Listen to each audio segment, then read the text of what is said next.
സംഘഗീതങ്ങൾ എന്ന് പറയുന്ന ഒരു പ്രത്യേക സാഹിത്യ ശാഖ തന്നെ ഉണ്ട് എന്ന വസ്തുത ഒരുപക്ഷെ ഇപ്പോഴും നമ്മുടെ സാഹിത്യ മേഖലയിൽ വേണ്ടത്ര ചർച്ച ചെയ്യപ്പെട്ടിട്ടില്ലാത്ത കാര്യമാണ്. സംഘത്തിലെ ഗീതങ്ങൾ അതാത് കാലഘട്ടത്തിലെ നാടിൻ്റെ അവസ്ഥയോടുള്ള പ്രതികരണങ്ങൾ കൂടിയുണ്ട്. ഞാനൊരു പാട്ടുകാരനല്ലാത്തതുകൊണ്ട് പാടാൻ മുതിരുന്നില്ല. സംഘത്തിൻ്റെ ഒരു അധികാരി ഒരിക്കൽ ഞാൻ അതിനുവേണ്ടി ശ്രമിച്ചപ്പോൾ എന്നോട് പറഞ്ഞിട്ടുണ്ട്, അത്ര അത്യാവശ്യമാണെങ്കിൽ എഴുതിക്കോളൂ, പാടരുത് എന്ന് പറഞ്ഞിട്ടുണ്ട്. അതുകൊണ്ട് ഞാൻ പാടാൻ പുറപ്പെടുന്നില്ല. പറയുന്ന ചില സിമ്പിൾസ് ഉപയോഗിച്ചിട്ടുള്ളൊരു സിമ്പിൾസ് നോക്കിയാൽ അതാരാ എഴുതിയെന്നും മനസ്സിലാവും. ഏതെല്ലാം ആകർഷണങ്ങളുണ്ടെങ്കിലും നമ്മുടെ ഈ നേർപാത വിട്ട് മറ്റൊരു പാത സ്വീകരിക്കില്ല എന്ന്. മുമ്പ് അദ്ദേഹം കണ്ണൂർ ജില്ലയുടെ സഹകാര്യമായിരിക്കുമ്പോഴാണ് ക്രൂരമാമണ്ണം ആക്രമിക്കപ്പെടുകയും 2 കാലുകളും ഒരു വലിയ ഗവേഷണ പ്രബന്ധം തന്നെ രചിക്കാൻ പറ്റിയ വിധത്തിലുള്ളൊരു വിഷയമാണ് സംഘത്തിൻ്റെ ഗീതങ്ങൾ.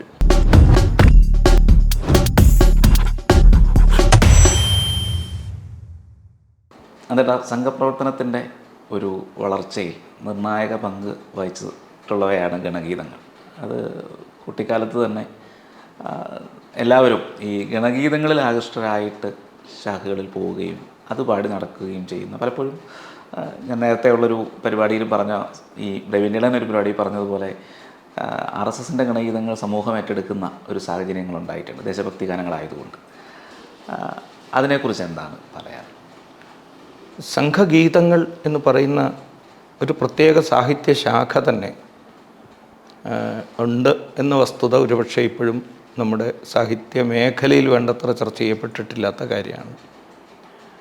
അത് ഭാരതത്തിൻ്റെ ചരിത്രത്തിൻ്റെ ഒരു സാക്ഷ്യപത്രങ്ങൾ കൂടിയാണ്. അങ്ങനെ കൂടി അത് വിലയിരുത്തപ്പെടുന്നു. സംഘചരിത്രം മാത്രമല്ല, ഭാരതത്തിൻ്റെ ചരിത്രം കൂടി. സംഘത്തിലെ ഗീതങ്ങൾ അതാത് കാലഘട്ടത്തിലെ നാടിൻ്റെ അവസ്ഥയോടുള്ള പ്രതികരണങ്ങൾ കൂടിയുണ്ട്. ആ പ്രതികരണങ്ങൾ പലപ്പോഴും പ്രശ്നങ്ങളുടെ പരിഹാരം എങ്ങനെയാവണം എന്നുള്ള തികച്ചും സർഗാത്മകമായ ഭാവാത്മകമായ ഉത്തരങ്ങൾ കൂടി അടങ്ങുന്നതാണ് സംഘഗീതങ്ങളുടെ ഒരു സവിശേഷത. അപ്പോൾ ഒരു സാഹിത്യ ശാഖ എന്ന നിലയിൽ സംഘഗീതങ്ങൾ അത്രയ്ക്ക് സമ്പന്നമാണ്. സംഘത്തിൻ്റെ ഗീതങ്ങളുടെ ചരിത്രം. ഇപ്പോൾ തുടക്ക സമയത്തെ സംഘഗീതങ്ങൾ നോക്കിയാൽ സ്വാതന്ത്ര്യമൊക്കെ ലഭിക്കുന്നതിന് മുമ്പുള്ള ഗീതങ്ങളിൽ പലപ്പോഴും സ്വാതന്ത്ര്യത്തിന് വേണ്ടിയിട്ടുള്ള ആഗ്രഹം, സ്വാതന്ത്ര്യം ലഭിക്കണം എന്ന് പറഞ്ഞിട്ടുള്ള ആഗ്രഹങ്ങളെ ദ്യോതിപ്പിക്കുന്ന ഗീതങ്ങൾ ആ സമയത്ത് ഹിന്ദിയിലായാലും അന്യഭാഷകളിലായാലും എല്ലാ ഭാഷകളിലും. സ്വാതന്ത്ര്യം ലഭിച്ചു കഴിഞ്ഞതിന് ശേഷം വന്ന ഗീതങ്ങളിൽ കൃത്യമായിട്ടൊരു കാഴ്ചപ്പാടോടുകൂടിയുള്ള ഗീതങ്ങൾ കാണാം. സ്വാതന്ത്ര്യത്തിൻ സഫലത നേടാൻ സ്വാർത്ഥചിന്ത പോരാ എന്ന് പറഞ്ഞു. ഞാനൊരു പാട്ടുകാരനല്ലാത്തതുകൊണ്ട് പാടാൻ മുതിരുന്നില്ല. സംഘത്തിൻ്റെ ഒരു അധികാരി ഒരിക്കൽ ഞാൻ അതിനുവേണ്ടി ശ്രമിച്ചപ്പോൾ എന്നോട് പറഞ്ഞിട്ടുണ്ട്, അത്ര അത്യാവശ്യമാണെങ്കിൽ എഴുതിക്കോളൂ, പാടരുത് എന്ന് പറഞ്ഞിട്ടുണ്ട്. അതുകൊണ്ട് ഞാൻ പാടാൻ പുറപ്പെടുന്നില്ല. അപ്പോൾ സ്വാതന്ത്ര്യത്തിൻ സഫലത നേടാൻ സ്വാർത്ഥചിന്തതൻ വ്യഗ്രത പോരാ എന്ന് പറയുന്നുണ്ട്. അപ്പോൾ സ്വാതന്ത്ര്യം ലഭിച്ചു എന്ന് കരുതിയിട്ട് തൻ്റെ സ്ഥാനമാനങ്ങൾക്ക് വേണ്ടി ശ്രമിച്ചതുകൊണ്ട് മുന്നോട്ട് പോകാൻ കഴിയില്ല. അതിൻ്റെ സഫലതയ്ക്ക് വേണ്ടിയിട്ട് ത്യാഗം ചെയ്യണം ഓരോരുത്തരും എന്ന് പറയുന്ന ഗീതങ്ങൾ കാണാം. അത് കഴിഞ്ഞ് വീണ്ടും മുന്നോട്ട് വരുന്ന സമയത്ത് സംഘത്തിൻ്റെ ഗീതങ്ങളിൽ ആ കാലഘട്ടത്തിൻ്റെ ചരിത്രത്തോട് ചേർന്ന് നിൽക്കുന്ന പല ഗീതങ്ങളും. അപ്പോൾ ഉദാഹരണത്തിന് ആ ഘട്ടത്തിൽ നമ്മുടെ നാട്ടിലെ ചില പ്രത്യയശാസ്ത്രക്കാർ വിദേശത്തേക്കാണ് നോക്കിക്കൊണ്ടിരുന്നത്. ഇപ്പോൾ മോസ്കോയിൽ എന്ത് നടക്കുന്നു, വിദേശങ്ങളിലെ മുന്നേറ്റത്തെക്കുറിച്ച് അഭിമാനം കൊള്ളുകയും ആ വഴിക്ക് നമ്മൾ മുന്നോട്ട് പോകണം എന്ന് കരുതുന്ന ആളുകൾക്ക് വളരെ സ്വാധീനം ഉണ്ടായിരുന്ന ആ ഘട്ടത്തിലാണ് ഒരു സുന്ദരമായ ഗീതം സംഘശാഖയിൽ വന്ന് ചിത്രകാരാ നിൻ തൂലികയെന്തേ സ്വപ്നനാടുകൾ തേടിയിടുന്നു, രക്തസാക്ഷിതൻ ചോരയിൽ മുക്കി ബലിദാനങ്ങൾ വരയ്ക്കൂ നീ. അപ്പോൾ ഇവരെയൊക്കെ ഒരു ചിത്രകാരാന്നാണ് വിളിക്കുന്നത്. നിങ്ങൾ വരയ്ക്കുന്ന ഈ ചിത്രകാരന്മാർ എന്തിനാണ് ഈ സ്വാർത്ഥതയുടെ ചിത്രങ്ങൾ അതിൽ വരയ്ക്കുന്നത്?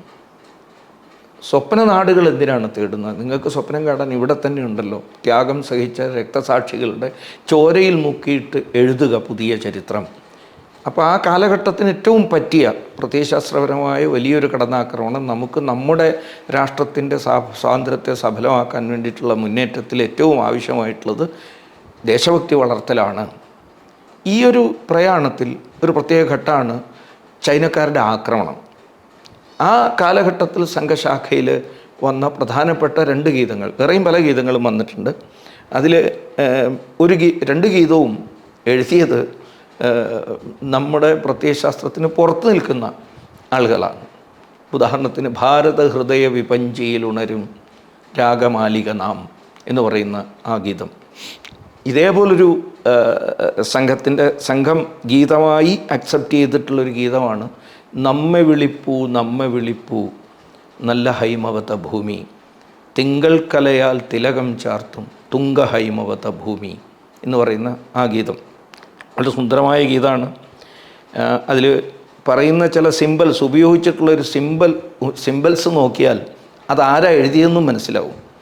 അപ്പം ഇതിൽ തിങ്കൾ കലയാൽ തിലകം ചാർത്തും തുങ്ക ഹൈമവത ഭൂമി, പൊൽത്തിങ്കൽ കല പൊട്ടുകുത്തിയ ഹിമവൽ സഹ്യാദ്രി ശൃംഗത്തിൽ എന്ന് പറയുന്ന ഒരു വെൺകൊറ്റ പൂങ്കുല പോൽ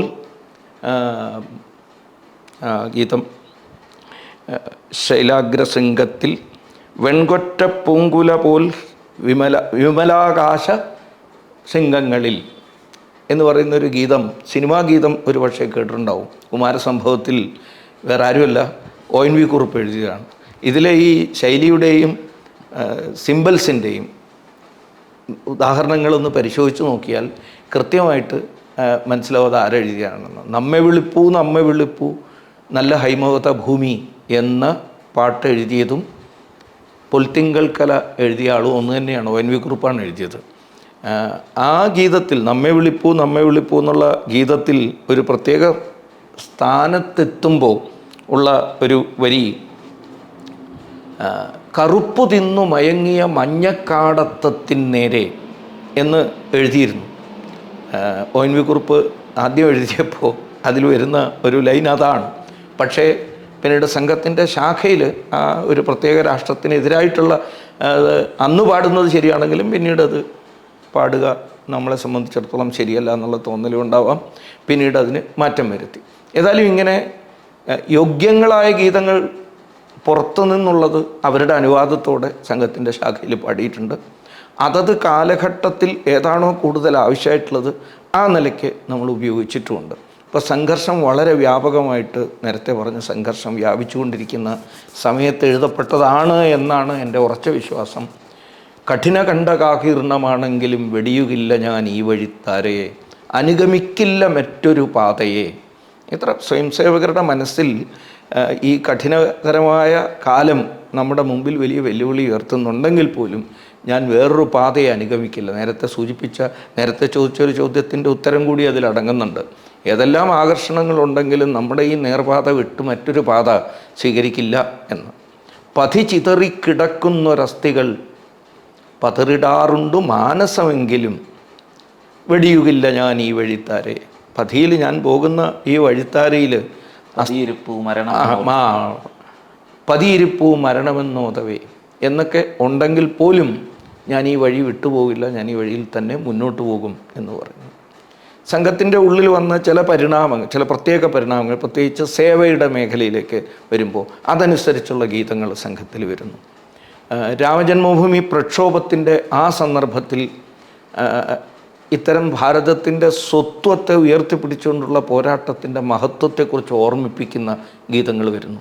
ഇപ്പോൾ ലേറ്റസ്റ്റ് ആയിട്ട് നമ്മൾ നോക്കിക്കഴിഞ്ഞാൽ ഈ പഞ്ചപരിവർത്തനത്തെക്കുറിച്ച് ഞാൻ സൂചിപ്പിച്ചു. ആ പഞ്ചപരിവർത്തനത്തിൻ്റെ ആശയങ്ങളെ ഉൾപ്പെടുത്തിക്കൊണ്ടുള്ള ഗീതങ്ങളും ഇപ്പോൾ നിലവിൽ വരികയാണ്. 100 കണക്കായിട്ടുള്ള ഗീതങ്ങൾ. അത് സംഘത്തെ മൊത്തത്തിൽ നോക്കുമ്പോൾ അത് മലയാളത്തിൽ മാത്രമല്ല, ഹിന്ദിയിൽ മാത്രമല്ല, എല്ലാ ഭാരതീയ ഭാഷകളിലും. ഇപ്പോൾ സമീപകാലത്ത് എനിക്ക് വായിക്കാനിടയായ ഒരു ഗീതം വിശ്വവിഭാഗിൽ പ്രവർത്തിക്കുന്ന സ്വയംസേവകർ തയ്യാറാക്കിയ ഇംഗ്ലീഷ് ഗണഗീതം. അപ്പോൾ എല്ലാ ഭാഷകളിലും സംഘഗീതങ്ങൾ, അതിൻ്റെ എണ്ണം തിട്ടപ്പെടുത്തി എടുക്കാൻ തന്നെ വിഷമമുള്ള വിധത്തിൽ 100 കണക്കിന് 1000 ഗീതങ്ങളുണ്ട്. ആ ഗീതങ്ങൾ എഴുതിയ കവികൾ, നേരത്തെയും നമ്മൾ ചർച്ച ചെയ്ത വിഷയമാണ്. കവികൾ ആരാണെന്നുള്ളതിനൊന്നും വലിയ പ്രസക്തിയൊന്നുമില്ല. അതത് സമയത്തെ ആവശ്യങ്ങൾക്കനുസരിച്ച് അത്തരം ഗീതങ്ങൾ പുറത്തു വരുന്നു. സംഘത്തിൽ നിന്നുള്ള പ്രേരണ കൊണ്ടാണ് ഇത്തരം ഗീതങ്ങൾ ഉണ്ടാവുന്നത്. അതാണ് വസ്തുത. അത് സ്വയംസേവർക്ക് എപ്പോഴും വലിയൊരു പ്രേരണയായി വരികയാണ്. ഇപ്പോൾ സദാനന്ദൻ മാസ്റ്റർ ഇപ്പോൾ MP ആയി.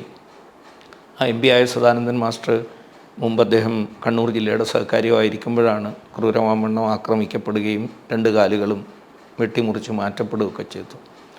ആ അവസ്ഥയിൽ, ആ അപകടാവസ്ഥയിൽ രക്തം ഒഴുകുന്ന, ജീവൻ നഷ്ടപ്പെടുമെന്ന് സംശയം തോന്നുന്ന ആ സന്ദർഭത്തിൽ അദ്ദേഹത്തെ വാരിയെടുത്ത് ആംബുലൻസിലിട്ട് സ്വയംസേവർ കൊണ്ടുപോകുമ്പോൾ മാസ്റ്റർജി ബോധത്തിൻ്റെയും അബോധത്തിൻ്റെയും അതിൻ്റെ ഇടയിൽ ഇങ്ങനെ ഉയലാടുന്ന സമയത്തും പാടിയത് സംഘഗീതമായിരുന്നു. പാടിയത് ഡോക്ടർജിയെക്കുറിച്ചായിരുന്നു. ഏകനിഷ്ഠ സേവകനായി ഞാൻ മോക്ഷമെന്തു വേറെ, നീ മുന്നിലുണ്ടെങ്കിൽ പിന്നെ എനിക്കെന്താണ്, ഞാൻ നിൻ്റെ പിന്നാലെ വരികയാണ്. അതിലും പറയുന്നുണ്ട്, കണ്ണടർന്നു പൊയ്പോയാലും ഇതേ പാത കാണും, കാൽ തളർന്നു വീണെന്നാലും ഇതേ വഴിയിലൂടെ തന്നെ ഞാൻ മുന്നോട്ട് പോകും. ഇത് ഒരു ഉജ്ജ്വലമായ പ്രേരണ ആദർശനിഷ്ഠരായ വ്യക്തികൾക്ക് നൽകുന്നതാണിത്. അത് എക്കാലത്തും അങ്ങനെയായിരുന്നു. ഇപ്പോൾ നമ്മൾ ആനന്ദമഠം വായിച്ചാൽ, ആനന്ദമഠം നോവൽ വായിച്ചാൽ, കാട്ടിനുള്ളിൽ നടത്തിക്കൊണ്ടിരിക്കുന്ന പ്രവർത്തനത്തിൻ്റെ യോഗിമാരുടെ, സന്യാസിമാരുടെ വിപ്ലവത്തെക്കുറിച്ചാണല്ലോ അത്. ആ നടത്തിക്കൊണ്ടിരിക്കുന്ന പ്രവർത്തനത്തിൽ യുദ്ധങ്ങളെക്കുറിച്ചൊക്കെ ചിന്തിച്ച് രാത്രിയിൽ ഇങ്ങനെ നല്ല നിലാവ് പൊഴിയുന്ന ഒരു രാത്രിയിൽ കാട്ടിലൂടെ ഇങ്ങനെ നടക്കുന്ന ഭവാനന്ദൻ്റെ വായിൽ നിന്ന് പുറത്തു വരുന്നതായിട്ടാണല്ലോ വന്ദേ മാതരം എന്ന് പറഞ്ഞ ഗീതം പ്രത്യക്ഷപ്പെടുന്നത്. ഇത് ആദർശത്തിൽ സമർപ്പിതരായിട്ടുള്ള ആളുകൾക്ക് എപ്പോഴും അത്തരം പ്രേരണ ഇങ്ങനത്തെ ഗീതങ്ങൾ നൽകുന്നുണ്ട്. കൂടുതൽ പ്രവർത്തിക്കാൻ, കൂടുതൽ ശക്തിയോടെ പ്രവർത്തിക്കാൻ അത് സഹായമാകുന്നുണ്ട്. അതിനെ ഒരു വിശേഷാൽ പഠനം ആവശ്യമുള്ള ഒരു വലിയ ഗവേഷണ പ്രബന്ധം തന്നെ രചിക്കാൻ പറ്റിയ വിധത്തിലുള്ളൊരു വിഷയമാണ് സംഘത്തിൻ്റെ ഗീതങ്ങൾ. ഞാൻ നേരത്തെ പറഞ്ഞു, പോസിറ്റീവായിട്ടുള്ള ഒരു ഘടകമാണ് സംഘത്തിൻ്റെ ഈ ഗീതങ്ങളിൽ ഉള്ളത്. ഇപ്പോൾ അതിൻ്റെ ഒരു ഉദാഹരണം പറഞ്ഞാൽ, ചാണക്യ സീരിയൽ പുറത്തു വന്നപ്പോൾ അതിലൊരു ഗീതമുണ്ട്, ഒരു പാട്ടുണ്ട്. പാട്ടിൽ പറയുന്നത് തുമ് കരൂ രാഷ്ട്ര ആരാധന എന്ന്. ഈ ഗീതം ആദ്യമായിട്ട് എഴുതിയപ്പോൾ തുമ് കരൂ രാഷ്ട്ര ആരാധന എന്നായിരുന്നു. അതായത് പാടുന്ന ആൾ മറ്റുള്ളവരോട് പറയാണ് രാഷ്ട്ര ആരാധന ചെയ്യും, തും കരൂ, നീ ചെയ്യുക രാഷ്ട്ര ആരാധന എന്നാണ്. ഈ ഗീതം എഴുതി ആദ്യം കൊണ്ട് കൊടുത്തത് ഗുരുജിയുടെ കയ്യിലാണ് അന്നത്തെ കാലത്ത്. ഗുരുജി ഇത് വായിച്ച ഉടനെ തന്നെ ആദ്യം ചെയ്ത് പോക്കറ്റ് കിടന്ന പേന എടുത്തിട്ട് തൂ എന്നുള്ളത് ഹാ എന്നാക്കി. ഹമുക്കരേ രാഷ്ട്ര ആരാധന, നമുക്ക് ചെയ്യാം രാഷ്ട്ര ആരാധന. ഇതാണ് സംഘത്തിൻ്റെ ഒരു സമീപനം. അതുകൊണ്ട് തന്നെ ആവണം കുറച്ച് വർഷങ്ങൾക്ക് മുമ്പ് ഔറംഗാബാദിൽ, സംഭാജി നഗർ മഹാരാഷ്ട്രത്തിലെ, അവിടെ ആ സംസ്ഥാനത്തിൻ്റെ, ദേവഗിരി എന്നാണ് ആ സംസ്ഥാനത്തിന് പേര് പറയുക, സംഘത്തിൻ്റെ സംസ്ഥാനത്തിന്, എൻ്റെ ഒരു വലിയ പരിപാടി നടത്തി. അപ്പോൾ ആ പരിപാടിയുടെ തയ്യാറെടുപ്പും അതുണ്ടാക്കിയിട്ടുള്ള ആവേശം കൊണ്ട് പത്രമാധ്യമങ്ങൾ പലതും പലതരത്തിലുള്ള വാർത്തകളൊക്കെ ചെയ്യുന്ന കൂട്ടത്തിൽ ഒരു വിഷയം ഗീതങ്ങളായിരുന്നു. അവരുടെ വാർത്തയിൽ ഒരു വലിയ കോളം ന്യൂസ് എന്ന് വന്നിരുന്നു. ആ ന്യൂസിൽ ആ ലേഖകൻ സ്വയംസേവനൊന്നുമല്ല അയാൾ, പക്ഷേ അയാൾ സസൂക്ഷ്മം പഠിച്ചിട്ട് സംഘത്തിൻ്റെ സവിശേഷതയെക്കുറിച്ച് പറയുമ്പോൾ ഗീതങ്ങൾ, പാട്ടുകൾ എല്ലാ രാഷ്ട്രീയ പ്രസ്ഥാനങ്ങളിലും എല്ലാ പ്രസ്ഥാനങ്ങളിലും ഒക്കെ ഉണ്ടാവാറുണ്ട്. വിശേഷിച്ച് നമ്മുടെ നാട്ടിൽ സംഘത്തിലും ഇടതുപക്ഷ പ്രസ്ഥാനങ്ങളിലും ഇത്തരം പാട്ടുകൾ ഉണ്ടാവുക, പാട്ടുകൾ എഴുതുന്ന ആളുകളുമുണ്ട്. പക്ഷേ ഈ പാട്ടുകളുടെ ഒരു പ്രത്യേകത, ഇടതുപക്ഷ പ്രസ്ഥാനങ്ങളുടെ പാട്ടുകളിൽ എപ്പോഴും പ്രശ്നങ്ങൾ മാത്രമേ ഉണ്ടാവാറുള്ളൂ, കുഴപ്പങ്ങളെക്കുറിച്ച് മാത്രമേ ഉണ്ടാവാറുള്ളൂ. പക്ഷേ സംഘത്തിൻ്റെ ഗീതങ്ങളിൽ എപ്പോഴും അതിൻ്റെ പരിഹാരത്തെക്കുറിച്ചാണ്. നമുക്കെന്ത് ചെയ്യാൻ പറ്റും, മറ്റുള്ളവരെ കുറ്റപ്പെടുത്തുന്നതിന് പകരം നമുക്കെന്ത് ചെയ്യാൻ പറ്റും എന്നതിനെക്കുറിച്ചാണ് ആ പാട്ടുകളിൽ പോലും പറയുന്നത്. അതൊരു സർഗാത്മകമായ, ഭാവാത്മകമായ ഒരു ക്രിയേറ്റീവ് തോട്ടിൻ്റെ ലക്ഷണമാണ് എന്ന് പറയാറുണ്ട്. ഇതാണ് സംഘത്തിൻ്റെ ശാഖകളിൽ, സ്വയംസേവരുടെയിലെ ഗീതങ്ങളുടെ ഒരു പ്രത്യേകത. ഈ സംഘഗീതങ്ങളിൽ ഒരു താത്വികമായ അല്ലെങ്കിൽ ആത്മീയമായ സാധനയും അതെല്ലാം ചേർന്നുള്ള വരികൾ ഒരുപാട് കണ്ടിട്ടുണ്ട്. അതായത് മിഴിക്കുള്ളിൽ ഉൾക്കാഴ്ച ചേർത്ത് ഉജ്ജ്വലത്താക്കി മാറ്റും, അതേ ദിവ്യമാക്കൂ നരത്തും, അതെ, അങ്ങനെയൊക്കെയുള്ള വരികൾ. എങ്ങനെയാണ് ഇങ്ങനെയൊരു ഇതിനുമായിട്ട് ചേർത്ത് വെക്കാൻ കഴിയുന്നത്? അത് നേരത്തെ ഞാൻ ഉത്തരം പറഞ്ഞിട്ടുണ്ട്. സംഘത്തിൻ്റെ പ്രവർത്തനം എന്ന് പറയുന്നത് ഒരു സാധനയായിട്ടാണ്. സാധനയല്ലോ സംഘജീവിതം, സാധകർ നാം അഹർനിശം, രാത്രിയും പോലും സാധകരാണ്. അതുകൊണ്ട് ഒരു ആധ്യാത്മികമായ കാഴ്ചപ്പാടോടുകൂടി രാഷ്ട്രത്തെയും സമൂഹത്തെയും നോക്കുന്നവരാണ് സംഘം. അപ്പോൾ കവികളായിട്ടുള്ള സ്വയംസേവകർ, കവിത്വം എന്ന് പറയുന്ന ഒരു ഗുണം ഉള്ളിലുള്ള സ്വയംസേവകർ, അവർ ഈ വിഷയത്തെ കാണുമ്പോൾ അവർക്ക് ഇത്തരം സിംബൽസ്, ഇത്തരം പ്രതീകങ്ങൾ ഉയർന്നു വരിക എന്ന് പറയുന്നത് സ്വാഭാവികമാണ്. ഇപ്പോൾ ഈ ഏകനിഷ്ഠ സേവകൻ എന്ന് പറയുന്നതിനകത്ത് തന്നെ സാധനയെക്കുറിച്ചാണ് എപ്പോഴും സൂചിപ്പിക്കുന്നത്. അതുപോലെ തന്നെയാണ് സംഘം ഒരേ ജപം ഹൃദയത്തുടിപ്പുകളാവണം, സംഘമാവണം എൻ്റെ ജീവിതം, എന്തു ധന്യമിതിൽ പരം. ഇത് ഒരു തലത്തിൽ പറഞ്ഞാൽ ഈ സാധനയുടെ കാര്യത്തിൽ, ജപത്തിൻ്റെ കാര്യത്തിൽ ഏറ്റവും ആത്യന്തികമായൊരവസ്ഥയെക്കുറിച്ച് പറയുമ്പോൾ ആചാര്യന്മാരൊക്കെ പറയുക ശിവോ ഭൂത്വാ ശിവം യജേത് എന്നാണ്. ശിവയജനം, പൂജനം നടത്തണമെങ്കിൽ അതിൽ വേണ്ടത് ശിവനായിത്തീർന്ന് ജപിക്കുകയാണ് വേണ്ടത്, അല്ലെ ശിവനാകാൻ ജപിക്കുകയാണ് ചെയ്യേണ്ടത്. ജപിച്ച് ശിവനാവുകയാണ് ചെയ്യേണ്ടത്. അതാണ് ഇവിടേക്ക് വന്നിരിക്കുന്നത്. സംഘം ഒരേ ജപം ഹൃദയത്തുടിപ്പുകളാവണം, സംഘമാവണം എൻ്റെ ജീവിതം, എന്തു ധന്യം ഇതിൽ പരം. അപ്പോൾ അതും ആ അർത്ഥത്തിൽ ഒരു പരിപൂർണമായ ഒരു ആധ്യാത്മികമായ ആശയത്തിൻ്റെ, ആദർശത്തിൻ്റെ, തത്വശാസ്ത്രത്തിൻ്റെ പ്രഖ്യാപനമായിട്ടാണ് വരുന്നത്. ഇതെവിടെയും പറഞ്ഞ് മേനി നടിക്കാനൊന്നും സ്വയംസേവർ പോകുന്നില്ല. ഇതൊരു നിശബ്ദമായ ഒരു വലിയ മാറ്റത്തിൻ്റെ നിശബ്ദമായി നടക്കുന്നതാണ്. ഇത് ഇന്ന ആളാണ് എഴുതിയത്, അതുകൊണ്ട് അത് എൻ്റെ ഒരു അവതരണം ലോകത്തിൻ്റെ മുമ്പാകെ നടത്തി സംഘം ഒരിക്കലും ചിന്തിക്കുന്നു പോലുമില്ല. സ്വയംസേവരുടെ മനസ്സിൽ ഈ പ്രേരണ കൊടുക്കാനാണ്. ഈ ഒരു സ്വാഭാവികമായ പ്രവർത്തനം സംഘം നടത്തുന്നു, സ്വയംസേവർ ഇത് പാടുന്നു, പൊതുസ്ഥലത്ത് സംഘത്തിൻ്റെ പരിപാടിയിൽ പാടുന്നു. അത് ഇന്നിപ്പോൾ സമൂഹം സ്കൂൾ യുവജനോത്സവങ്ങളിലും ഒക്കെ ഏറ്റെടുക്കുന്ന ഒരവസ്ഥയിലേക്ക്, ഗാനമേളകളിൽ, ഭക്തിഗാനമേളകളിലൊക്കെ പാടുന്നൊരവസ്ഥയിലേക്ക് എത്തിയിരിക്കുന്നു. ആദ്യം പറഞ്ഞത് സത്യമാണ്. ഈ ഗീതം സ്വകാര്യമായി സ്വയംസേവർ പാടിയിരുന്ന ഈ ഗീതങ്ങൾ അതിൻ്റെ ആശയ സമ്പുഷ്ടത കൊണ്ട്, ആദർശ സൗരഭ്യം കൊണ്ട് പൊതുസമൂഹം ഏറ്റെടുക്കുന്നൊരവസ്ഥയിലേക്ക് എത്തിയിരിക്കുകയാണ്.